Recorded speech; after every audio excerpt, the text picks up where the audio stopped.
basically the same thing which Benedict the Moor was doing. So Benedict the Moor is also another saint within the Catholic Church, within Christian community in general, and it's obvious that he is an African. And then now, as African can get, another mighty saint that stands out, this one specifically from Uganda, known as Charles Lwanga. And this is a mighty saint. He's said to be one of the 22 Ugandan martyrs who they say converted specifically, and they have portraits of him going up to heaven with Christ. And that is Charles Lwanga, considered a saint. And it says that it was Pope Paul VI that canonized him and his companion in 1964 on the 22nd of June. It is said that he was murdered because he didn't accept homosexuality from one of the rulers there in Uganda. Can you imagine that? So that's another mighty saint. I give thanks for sure. And you can see African to the bone. And all of these saints are within the Roman Catholic tradition, within the Roman Church. So again, this is why I'm showing you all of these things. I'm showing you where the Africans would have, fit in all these ancient traditions, and exactly how they would have established themselves and assisted in building other nations and giving other nations life and rhythm and salvation in general, and ethics and morality. That's what we do. Here you have Queen Charlette. This is the Queen of England, a Black woman, Queen Charlotte Sophia. Again, this is another individual that they would not really be quick to tell you about, but for sure, when you hear about Black queens of England, you definitely will know that you must highlight the beautiful Queen Charlotte. And then now, this individual you have here is an individual known as John Blanc. John Blanc is considered to be the main trumpeter of the King of England, Henry VIII. So the main trumpeter of Henry VIII was a Black man known as John Blanc. And you see him here blowing, da, da, da, da, da, da. There's several portraits, and obviously you can see there's a difference between him, even the way that he's moving with his hair wrap and everything, and the other fellas there looking like the jacks on the card game. But you could see for sure that he's a Black man, an African man, and as I said, that's in the Tudor kingdom of England, if I'm not mistaken, Henry VIII, and he is the main trumpeter of Henry VIII. All right. So again, even as it relates to biblical literature, I think we all know by now, if you were to just go and Google oldest Bible in the world, although people will debate that it's this Bible or which Bible is the oldest Bible written in Hebrew, and which Bible is the oldest Bible written in Latin, and which is the oldest version of the Old Testament. People will argue all day long, but for sure, Ethiopia always comes up. Ethiopia for sure have some of the oldest manuscripts, not just one Bible. Ethiopia has some of the oldest manuscripts as it relates to biblical literature.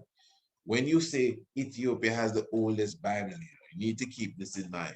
Other places that claim they have maybe the oldest Bible or maybe the oldest version of the New Testament or something of the sorts. It's one book. It's a Bible they have maybe in a museum, and they will bring you in the museum and say, look, this is the oldest Bible written in Hebrew. Look, this is the oldest scroll.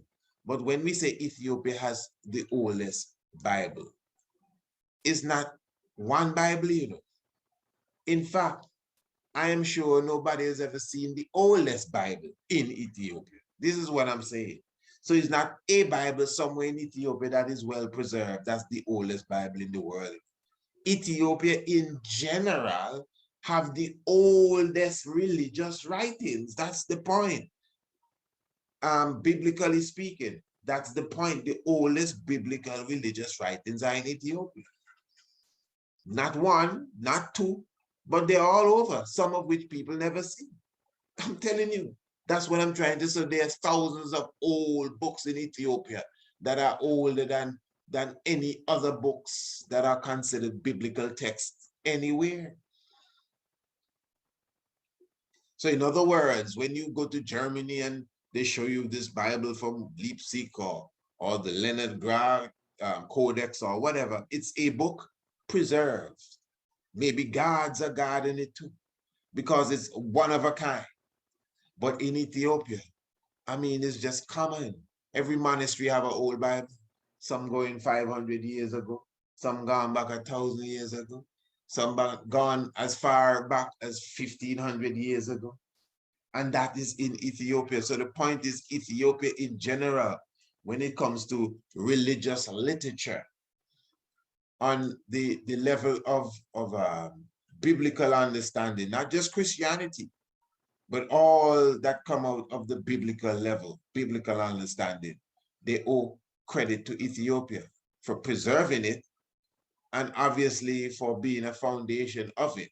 That is why you find so many manuscripts in Ethiopia, biblical manuscripts in color. All right, give thanks, family, give thanks to the life giver and the keeper of life. Yes, I like that expression there, explaining that all over Ethiopia, man, you have the ancient Bible. It's not this one Bible. Ethiopia have the oldest version. If you go in this church, it's there under the glass ceiling. No, I like that. I like that. It's all over. You know, they don't even know which is the oldest Bible in Ethiopia. But we just know in Ethiopia, they just have a whole heap of old books directly dealing with, you know, that subject matter, you know, Old Testament, New Testament, etc. Very wonderful. But what you were just looking at there is really an excerpt from the lecture we did, the online presentation that we did entitled The Divine Black, where we were showing you Africa's presence in all civilizations internationally, you know, so you could definitely check that out. You could get the full copy of that by visiting our website. Of course, you know, the website is priestisaachinstitute.com. That's priestisaachinstitute.com. And of course, when you come on the website, you just go to the area marked shop. And when you check shop, you scroll down and you would see all the different items that we have there, from garments to, of course, our DVD documentaries, and of course, our books, our eBooks. And the Divine Black is one of the several online lecture presentation that we have. This webinar was done several months ago, but of course, fresh and brand new. Again, Africa's presence in all civilization. You come right to the website and you can make your purchase right there. Of course, if you have any concerns, you just email us, priestisaachinstitute@gmail.com. And at the same time, remember, all of the information, the link to come right here is in the description below. And of course, remember, you could get your chalices as well, coming from the straight from the Honorable Prophet Jah Daniel. So for sure, I'm talking about the Divine Black. In fact, I'm going to give you a piece more of the Divine Black before we seal up this. But of course, you could visit our website and get the full Divine Black. You don't know how it is. But don't forget, remember, the biology edition of the International Home School is already in flow. You know, I'm talking about the International Homeschool program that we do right here at the Priest Isaac's Institute of Holistic Knowledge. And hear this, family, remember, it is never too late to join the flow. So when you definitely enroll yourself or your young ones, you're going to start the program from the beginning. Every day, the program is definitely sent to you, and you'll see it in your inbox via the email. And of course, remember, don't forget the astronomy and the African history and heritage. Very economical, very inexpensive, and of course the knowledge and the inspiration and just the whole psychology of the young minds that developing and evolving to love their Afrocentricity is a wonder. Even when we are doing the biology, it's from an Afrocentric point of view. And keep in mind, you know, that these subject areas are brought to you by those who are certified in the fields of the specific subject area. So all is well. And of course, it's something that your young ones will definitely full joy and love. So you know what to do. Just email us. And remember, you could get a sneak preview. You could actually get a free viewing of our classes so you could see and have a good idea of exactly what your young ones will be getting as it relates to the International Homeschool Program.